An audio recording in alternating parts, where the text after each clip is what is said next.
Hai, Assalamualaikum dan selamat sejahtera. Hari ini kita berjumpa untuk melihat teknik menjawab bagi menjawab peranan puisi dan konteks sarwa jagat.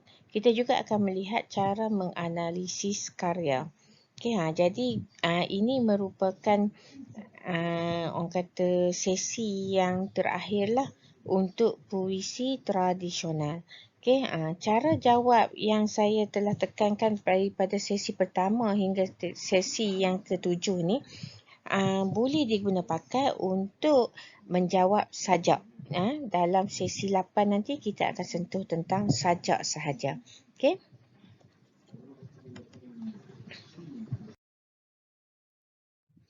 Seperti mana yang pelajar tahu, kita dah sentuh semua orang kata objektif yang ada dekat sini yang mana pelajar perlu tahu, dan kemudian kita dah tahu juga bahawa daripada objektif ni lah maka soalan peperiksaan semester 1 akan dibina, iaitu dia boleh tanya tentang jenis, tentang ciri-ciri, tentang kepentingan karya dalam konteks sarwa jagat, aspek estetik, aspek pemikiran, gambaran masyarakat, nilai dan juga menganalisis karya untuk puisi tradisional dan sajak.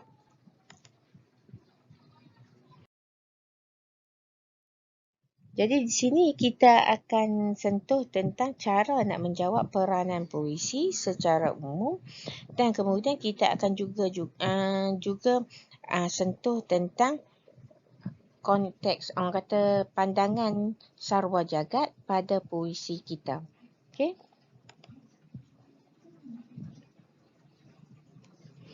Antara peranan puisi yang umum kita boleh tengok ialah sebagai alat didaktik ataupun alat pengajaran.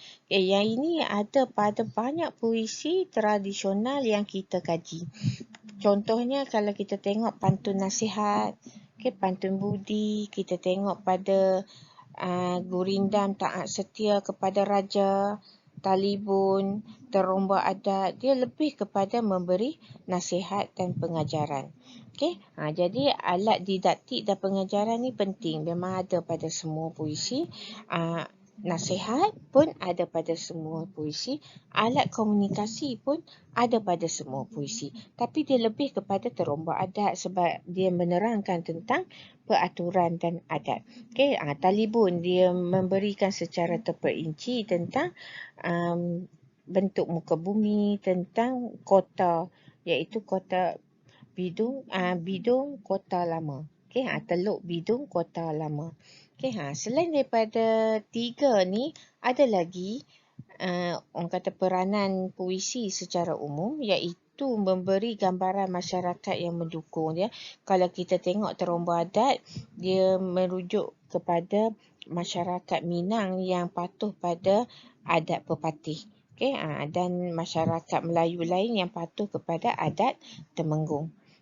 Contoh lagi masyarakat yang mendukung kita boleh tengok pada mantra, iaitu penggunaan mantra sebagai perubatan, dan mantra ulit maya ni selalunya diamalkan oleh masyarakat terdahulu di belah pantai timur. Selain daripada tu, kita juga boleh menggunakan peranan puisi ini kepada hiburan, sebab zaman dahulu kita tak ada gadget macam sekarang ni. Dia lebih menggunakan puisi-puisi yang puitis yang dilakukan, didendangkan ataupun dideklamasikan untuk dijadikan hiburan ataupun untuk digunakan dalam tujuan-tujuan tertentu seperti upacara-upacara rasmi ataupun upacara majlis-majlis ataupun adat-adat. Jadi puisi ni kira hiburan ni memang semua boleh digunakan pakai, tapi kita kena ikut keutamaan. Macam kalau untuk pantun ni dia banyak lebih pada nasihat dengan hiburan. Kalau kita tengok pada syair, dia lebih kepada hiburan dan dia juga sebagai alat komunikasi. Kalau kita tengok pada terombah adat, dia lebih kepada pengajaran. Kalau talibun, dia lebih memerihatkan secara terperinci, dan mantra ni peranan dia lebih pada tujuan perubatan ataupun doa untuk memasuki rumah baru. Okay, jadi peranan dan fungsi puisi ni kita boleh letak kepentingan puisi ni kita boleh letak mengikut puisi-puisi tertentu. Contoh kalau kita tengok pantun budi, tema dia budi, peranan dia untuk mengajar masyarakat berbuat baik ataupun menabur budi. Okay, berbudi kepada orang lain. Jadi peranan dekat sini dia orang kata didaktik. Pengajaran, mengajar masyarakat tersebut untuk bernabur budi dan menghargai jasa orang yang berbudi. Kalau kita tengok pantun nasihat pula, dia ni lebih memberi nasihat. Okay? Iaitu memberi nasihat supaya orang Melayu ataupun orang muda yang merantau ni menjaga adab tata susila dia. Kalau kita tengok pantun agama, dia lebih pada nasihat ataupun memberi pengajaran ataupun didaktik tentang agama ataupun tentang orang kata perlunya beriman kepada Tuhan. Okay, jadi kita boleh tengok sini kalau dalam pada konteks sarwa jagat, kepentingan konteks pada sarwa jagat. Okay, jadi di sini orang kata pandangan orang luar ni pada kita, kalau dia baca puisi ni dia kata okey, dia faham orang Melayu ni seorang yang orang kata berpegang teguh kepada adat dan peraturan. Yang itu kalau kat terombak adat. Kalau dekat pantun budi, masyarakat Melayu ni amat menghargai dan menyanjungi orang yang berbudi. Jadi kita boleh tengok dekat sini dalam jadual ni kita boleh nampak dengan jelaslah peranan ataupun fungsi puisi itu sebagai nasihat, pengajaran ataupun didaktik ataupun lebih kepada hiburan ke ataupun alat komunikasi. Kalau pada konteks sarwa jagat kita boleh tengok pandangan orang luar pada kita, iaitu kita boleh nampak kalau mereka baca puisi tentang orang kata taat setia kepada raja, gurindam taat setia kepada raja, bahawa dia tahu masyarakat Melayu ni amat mentaati dan mematuhi orang kata raja dia. Okay? Orang kata dia ada nilai muafakat dalam diri dia apabila memerintah ataupun menadbir satu negeri. Jadi contoh puisi pun kita boleh tengok dekat situ. Kita boleh nampak dengan jelas peranan dengan orang kata kepentingan puisi ni dalam konteks sarwa jagat.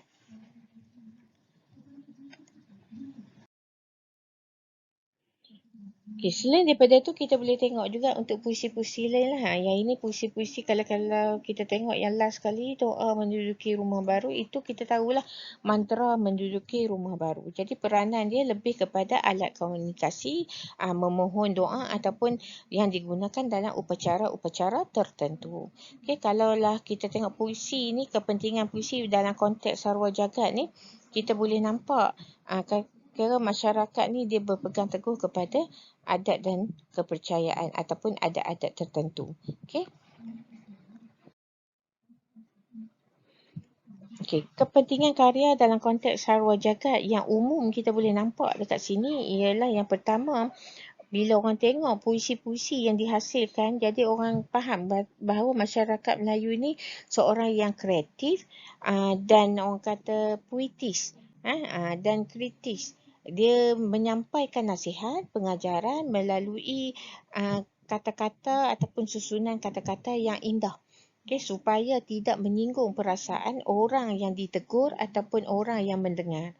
Okay, jadi di sini kita boleh katalah pemikiran yang kreatif dan kemudian kita boleh juga kata keteguhan peribadi masyarakat Melayu ni dalam pegangan agama ataupun dalam adat dan peraturan.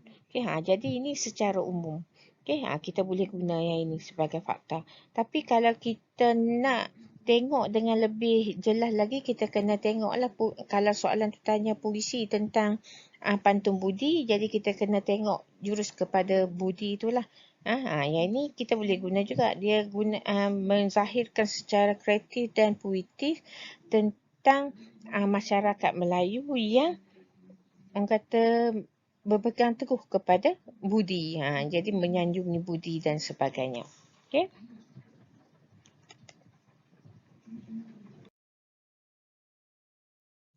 Jadi bila kita dah tahu secara umum tentang peranan ataupun fungsi puisi dan kepentingan puisi itu pada konteks sarwa jagat, jadi kita nak tengok cara jawab. Jadi di sini pentingnya pelajar kena ingat bahawa pelajar perlu bagi fakta, pelajar perlu bagi huraian kepada fakta ataupun ulasan ataupun penjelasan, ataupun pelajar kena bagi ikut kata tugas ataupun apa kehendak soalan. Yang seterusnya pelajar kena bagi contoh puisi. Okey, contoh puisi ni wajib, saya dah kata dah. Okey. Jadi fakta dengan contoh dah 2 markah. Yang lagi 2 markah tu dalam tangan pelajar. Kalau pelajar bagi huraian ulasan tu dengan tepat mengikut kehendak soalan, maka pelajar boleh dapat markah penuh. Sama ada 3 ataupun 4. Okey, jadi di sini peranan yang saya tunjukkan tadi secara umum tu, peranan ataupun fungsi tu adalah boleh diguna pakai untuk semua, sama ada puisi ataupun prosa. Kalau prosa pun, kalau kita kata hantuah, orang kata peranan hantuah adalah sebagai memberi pengajaran ataupun alat didaktik pun diterima. Okey, dia umum yang tu. Okey, alat didaktik, alat pengajaran, memberi nasihat sebagai alat komunikasi, sebagai gambaran worldview masyarakat, dan satu lagi sebagai hiburan. Itu adalah umum lah peranan puisi tersebut. Kalau nak menjurus kepada puisi-puisi tertentu atau prosa tertentu, kita kena tengok pada tema dia lah.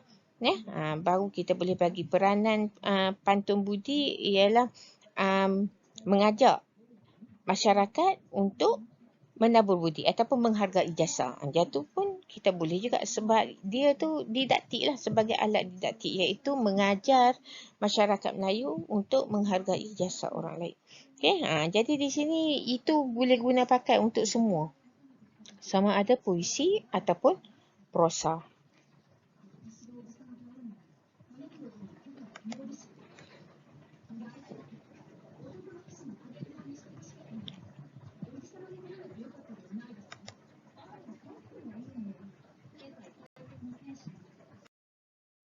Sekarang kita tengok cara nak menjawab menggunakan peta alir seperti biasa. Pelajar perlu bagi fakta yang berwarna jingga tu. Kalau dia tanya tentang peranan ataupun fungsi, pelajar boleh bagilah sebagai alat komunikasi ke, sebagai alat didaktik, alat pengajaran, ataupun sebagai nasihat, memberi nasihat.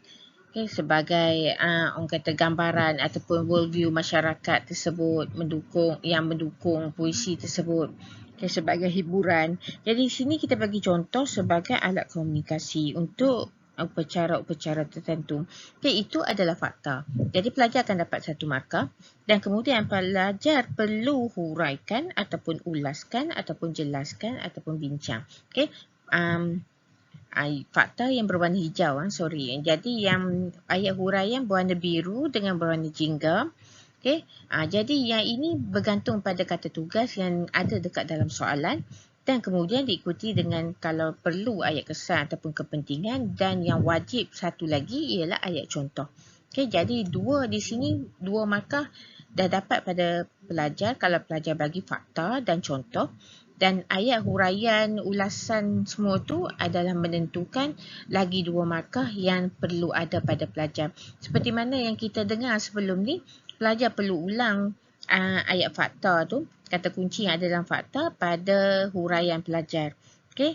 Dan kemudian ataupun ayat ulas ataupun ayat perbincangan pelajar. Jadi kalau di sini sebagai alat komunikasi, jadi pelajar perlu ada dekat situ komunikasi yang macam mana yang pelajar nak terang pada ni, dan kemudian contoh.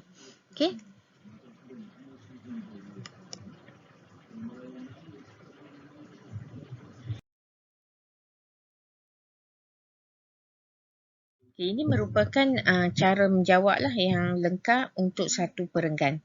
Wajib ada fakta, wajib ada contoh, dan kemudian ayat yang seterusnya adalah ayat yang menentukan 2 markah lagi, 1 ataupun 2 markah lagi kepada pelajar. Ikut soalan lah, kalau soalan tu dia pecahan dan dia nakkan dia bagi 9 markah, maknanya pelajar perlu sediakan 3 isi.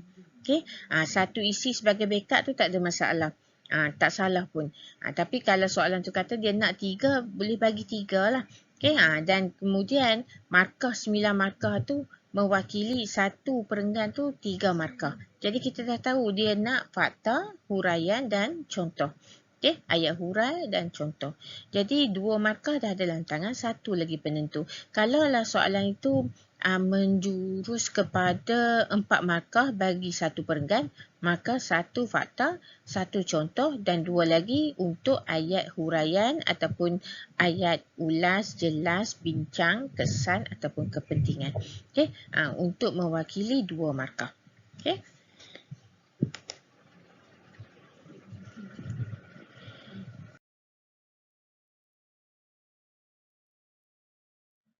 Okay, kalau tadi kita tengok untuk jawapan untuk fakta yang lain, jadi di sini cara jawab bagi fakta sebagai alat didaktik. Okay, kalau yang tadi tu kita dah tengok sebagai orang kata alat komunikasi, ya. Jadi di sini sebagai alat didaktik. Cara jawab dia, cara hurai dia semua sebenarnya lebih kurang sama. Okay, yang bezanya ialah puisi tersebut. Okay, analisis yang kita buat tu. Okay, kalaulah soalan tu dia tanya pada mentera, maka contoh tu kita kena ambil pada mentera, huraian apa semua pun kena berkait dengan mentera, walaupun fakta tu sebagai alat didaktik. Okay, kalau contoh lah, kalau untuk pantun agama, kita bagi alat didaktik iaitu dia nak memberi orang kata pengajaran tentang agama ataupun Islam ataupun keimanan, supaya iman tu kuat dalam orang yang menganutinya ataupun dalam masyarakat Melayu Islam. Okay, contoh pun kita ambil pantun agama tu lah. Okay, baik-baik yang menunjukkan bahawa kita kena solat, kan, minta ampun. Jadi macam tu juga kalau mantra, walaupun dia sebagai alat didaktik, jadi ayat huraian dia pun semua tu kena kaitlah dengan mantra tersebut.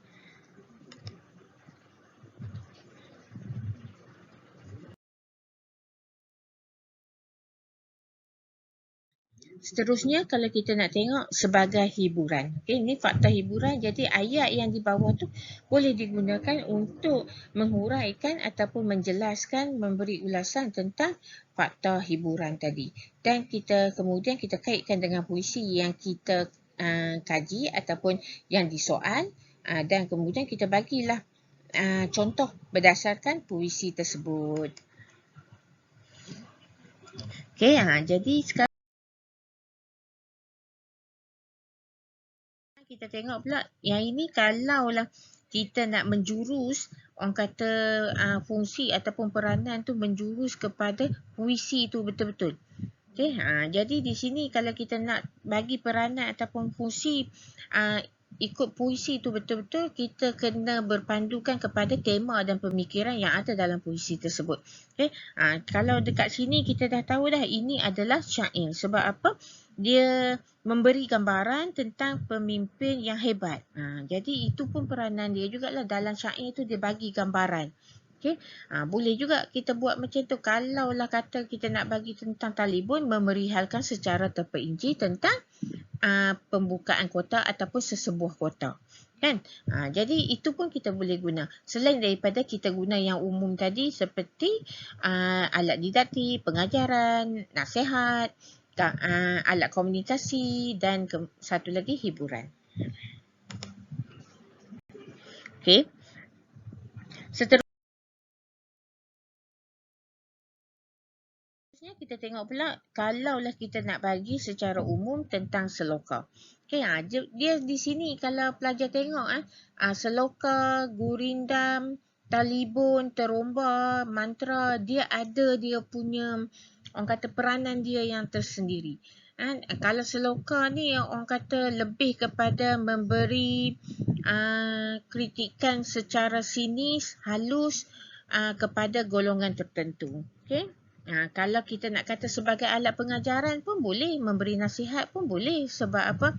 Dia memberi pengajaran kepada golongan tertentu menerusi kata-kata ataupun peribahasa agar dia tidak menyinggung perasaan orang yang ditegur tu. Ya?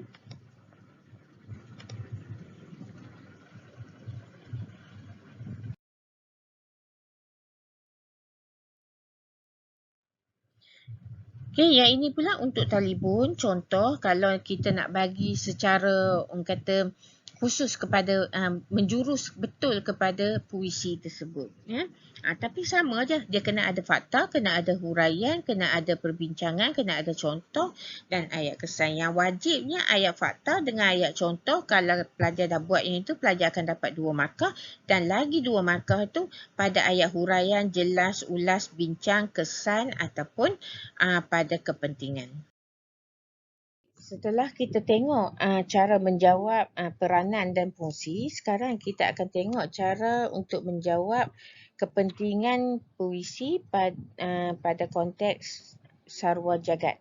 Okey. Jadi di sini cara nak menjawab kepentingan puisi pada ataupun pandangan sarwa jagat orang luar pada puisi kita. Okey.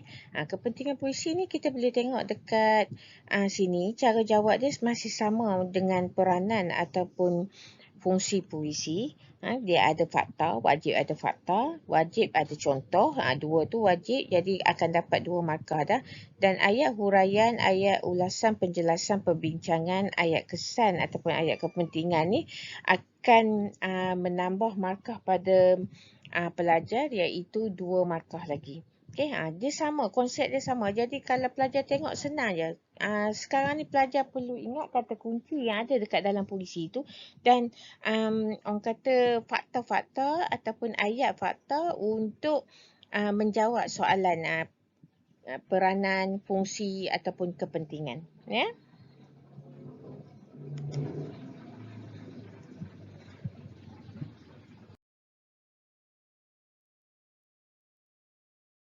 Jadi ini merupakan contoh untuk menjawab kepentingan karya dalam konteks sarwa jagat. Di bawah ni kita boleh tengok yang ini untuk pantun nasihat. Okay, jadi kita boleh tunjukkan kalau pandangan orang luar, kalau dia baca puisi tersebut, jadi dia akan nampak bahawa masyarakat Melayu ni orang kata tidak suka pada orang yang sombong ataupun meninggi diri.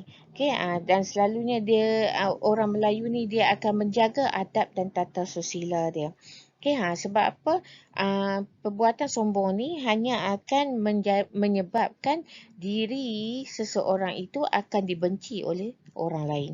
Okay, jadi di sini dia ada ayat huraian, ada ayat kesan, ada ayat ulasan ataupun perbincangan dan ada contoh.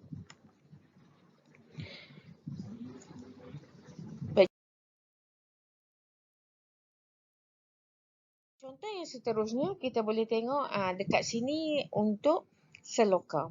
Jadi kalau kita tengok macam orang luar kalau dia baca puisi ataupun seloka ni, maka dia akan nampak bahawa masyarakat Melayu ni orang kata selalu memberi nasihat ataupun pengajaran.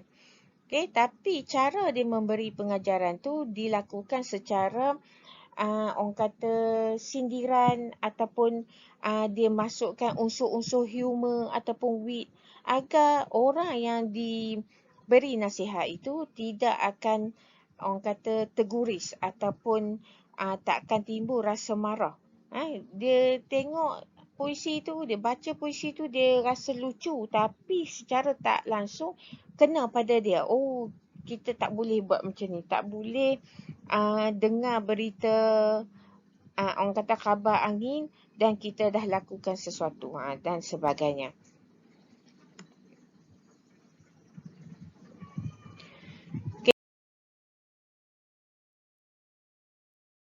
Contoh untuk menjawab puisi-puisi yang lain, kalau untuk kepentingan dalam konteks sarwa jagat, kita boleh tengok lagi lah macam ni. Okay, ini masih untuk seloka. Tapi cara dia sama, iaitu perlu ada fakta, huraian ataupun penjelasan, perlu ada ayat kesan kalau soalan tu nak dan ayat contoh. Jadi kalau pelajar boleh jawab macam ni, maka pelajar dah tak perlu risau. Sebab apa? 3 ke 4 markah dah pasti ada dalam tangan pelajar. Tapi orang kata kalau fakta tu salah, maka pelajar akan dapat 0 markah.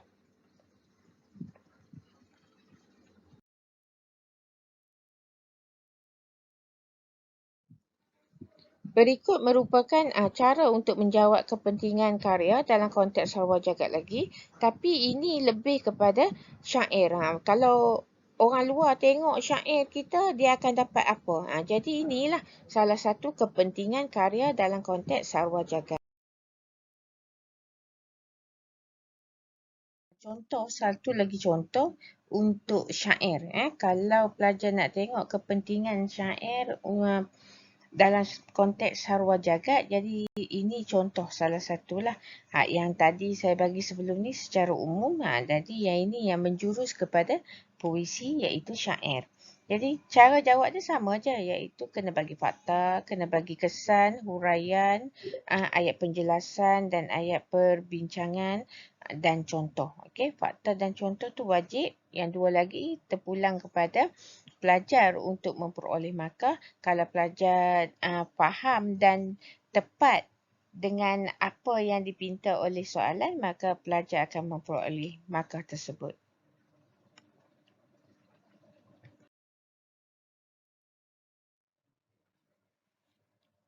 Okey, di sini kita akan tengok pula contoh menganalisis karya.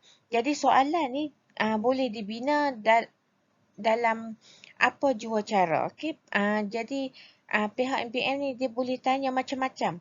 Selagi ada dalam ciri-ciri atau ciri-ciri puisi tersebut, maka dia boleh tanya. Okay, kita menganalisis karya, kita akan keluarkan ciri-ciri yang terdapat dalam puisi, dalam prosa, betul tak? Jadi di sini untuk puisi tradisional dengan sajak ni, apa saja yang ada pada ciri-ciri yang kita kaji, yang kita keluarkan, maka soalan akan boleh tanya. Okay, orang kata sebab tu kita tengok hasil pembelajaran tadi, pembelajaran pelajar perlu menguasai orang kata cara untuk menganalisis karya ni.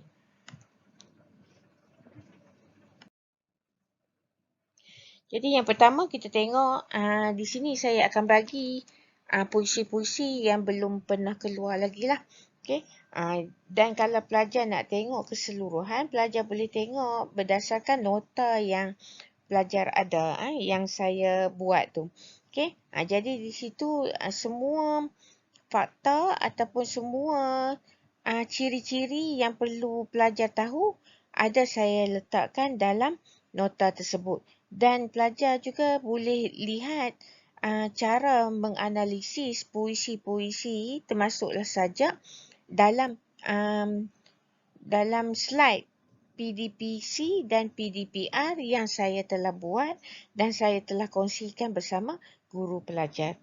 Okey, di sini kalau kita nak tengok analisis pantun ni ataupun analisis puisi-puisi yang lain, kita akan tengok pada jenis, judul, tema, kita tengok pada bentuk, gaya bahasa, pada pemikiran, pada peranan dan pengajaran, nilai, mesej serta kepentingan karya dalam konteks sarwa jagat. Jadi ini secara keseluruhan lah dalam satu orang kata infografik ataupun konsep peta minda yang menunjukkan tentang pantun tersebut. Semua analisis karya tentang pantun-pantun tersebut ataupun puisi-puisi yang selain pada pantun. Okay? Ni pantun kasih sayang. Jadi daripada pantun kasih sayang, kita akan dapat pemikiran. Macam yang saya cakap lah, tengok pada pendahuluan pula. Tengok pada maksud dahulu, kemudian baru kita ambil pada pembayang. Okay, gaya bahasa, tengok pada gaya bahasa perulangan dulu. Bentuk, tengok pada 5 orang kata perkara yang ada, iaitu rangkap, baris, patah perkataan, suku kata dan rima akhir. Okay, yang ini dari untuk pantun nasihat. Okay, pelajar juga boleh buat nota pelajar sendiri. Okay, mengeluarkan semua ciri-ciri yang ada pada puisi yang kita telah kaji. Ini pantun agama. Okay, kita keluarkan jenis, judul, tema, bentuk, aspek, bahasa, okay, pemikiran, peranan, nilai, mesej yang cuba disampaikan Dan soalan juga boleh tanya ciri-ciri saja, boleh tanya aspek estetika macam yang saya terangkan sebelum ni. Okay, ini untuk syair.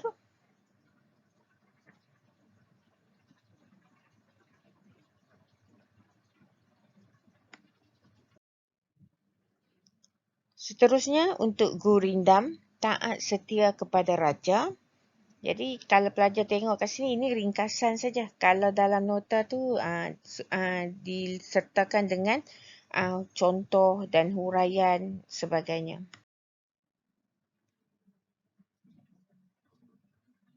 Okay, kalau pelajar tengok di sini, kalau pelajar nak cuba untuk lengkapkan ayat ni, kita dah tahu fakta, kena ada fakta, 1 markah, huraian, dan kemudian ayat yang seterusnya mewakili 1 ataupun 2 markah, dan contoh wajib 1 markah. Jadi 4 markah semuanya.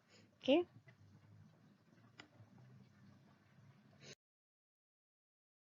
Okay, sekian dahulu sehingga kita bertemu lagi, dan insyaAllah saya akan cuba huraikan teknik menjawab sajak. Meskipun untuk menjawab sajak ni sebenarnya dia sama macam yang kita pelajari sebelum ni daripada sesi 1 sampailah sesi 7. Tapi untuk sajak dia ada penambahan sedikit. Jadi kita akan tengok apa penambahan tu. Okay? Sekian, terima kasih.